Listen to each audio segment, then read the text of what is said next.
attention is turning to Arizona tonight. Thousands of protesters are expected at President Trump's campaign-style rally in Phoenix tonight. Police and officials there say they are treating this like the Super Bowl with lots of security. The president just landed in Phoenix a few minutes ago. Vice President Pence was also with him. There they are getting off Air Force One. President Trump's trip to Phoenix is part of a visit to the U.S.-Mexico border. It also comes at a time when the president was criticized for his comments after protests and violence in Charlottesville last week. And just a couple of hours ago, President Trump landed in Yuma, Arizona. He's been spending time with Marines at the Marine Air Station and visiting with Customs and Border Protection agents. We also learned tonight that President Trump will not pardon former Maricopa County Sheriff Joe Arpaio. A spokesperson confirmed no action will be taken on that today. Arpaio was recently convicted in federal court of disobeying court orders to stop his immigration patrols. For years, he was known as America's toughest sheriff. Also today, Majority Leader Mitch McConnell says he has doubts about President Trump. The New York Times just posted a story saying, quote, the relationship between President Trump and Senator Mitch McConnell has disintegrated to the point that they have not spoken to each other in weeks, and Mr. McConnell has privately expressed uncertainty that Mr. Trump will be able to salvage his administration after a series of summer crises. All right, we're going off script tonight, and talking with us, Jordan Fabian, who is White House correspondent with The Hill, and Joshua Rovner, who is professor at American University. Gentlemen, thank you for joining us. Let's start with you, Jordan. We're talking about this extraordinary statement that McConnell made about the president. I mean, he needs McConnell and he needs Republicans to advance his agenda, and it certainly sounds like that's in peril right now. That's right. The relationship has been deteriorating for quite some time now, and it could get worse tonight in Phoenix. The president's in the backyard of Senator Jeff Flake, who's been one of his toughest critics. So if the president decides to go after the senator and on his home turf before a tough re-election fight next year, that can make the problem even worse. Well, Senator Flake is not going to appear tonight. Senator McCain is not going to appear tonight. We know protesters are there. Who are we going to see tonight? Are we going to see the off-script President Trump, or are we going to see the one that sticks to the teleprompter? Well, I think we're going to see a much different President Trump than we saw last night when he was announcing his decision on the Afghanistan war. We've seen what he's like at these campaign rallies. He likes to go off script. He likes to cover a lot of subjects. This white supremacist rally in Charlottesville that he's been criticized for could come up again tonight, even though he addressed that last night during his primetime address. We could see him reverse course again. So who knows what we're going to see. That's always the danger and the excitement with President Trump. Yeah, it's interesting. You referenced those remarks in Charlottesville and how he made that pivot when we were listening to him just days after Charlottesville happened. Apparently today, that same New York Times report that we were talking about where McConnell made that statement, he also seemed to suggest that he was horrified at the remarks that the president made and said just that to aides. We've seen a lot of remarks from Republicans where they say they were upset, but we haven't had a ton of Republicans who have come out and outright said this was wrong and he shouldn't have said this. I mean, there have been some, but not as a whole have come out to do that.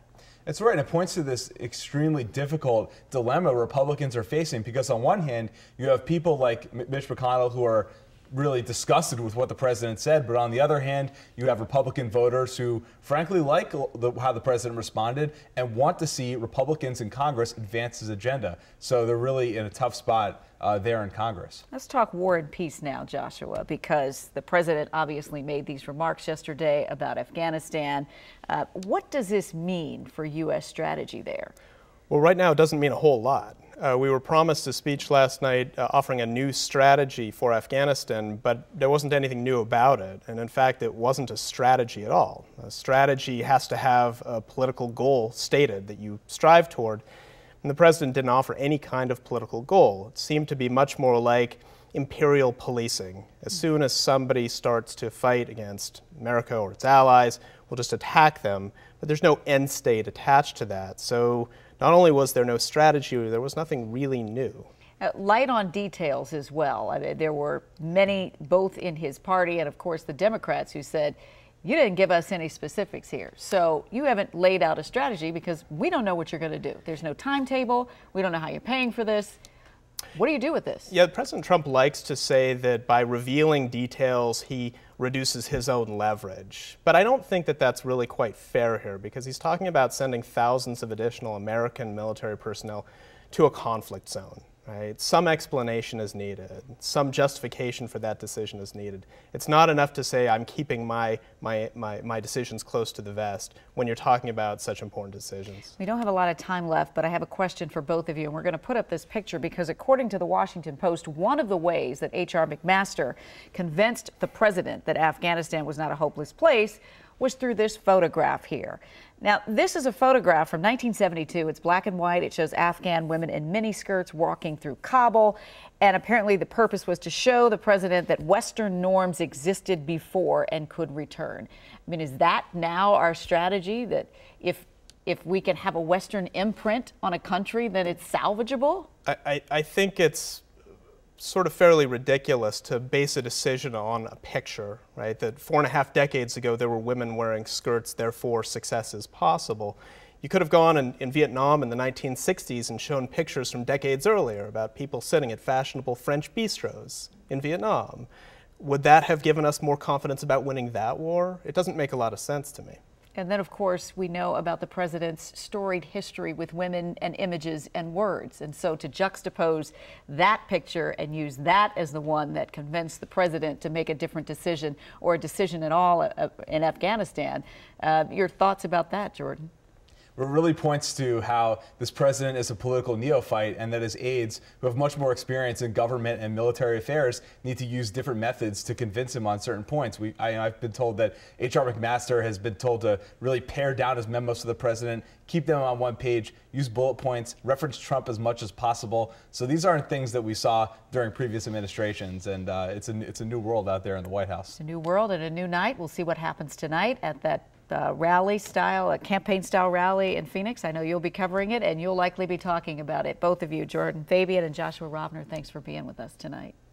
So whatever happened to leaving the White House children alone? Once again, President Trump's youngest son, Barron, has become the target of online criticism. Last night, conservative news outlet The Daily Caller published a story attacking Barron for the T-shirt and the shorts he wore while boarding Air Force One on Sunday. The headline read, "It is high time Barron Trump starts dressing like he's in the White House." Now keep in mind, Barron is 11.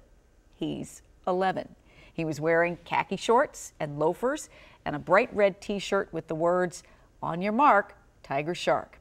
Well, former first daughter Chelsea Clinton has come to Barron's defense. She did it before. She weighed in with a tweet. "It's high time the media and everyone leave Barron Trump alone and let him have the private childhood he deserves." Still ahead,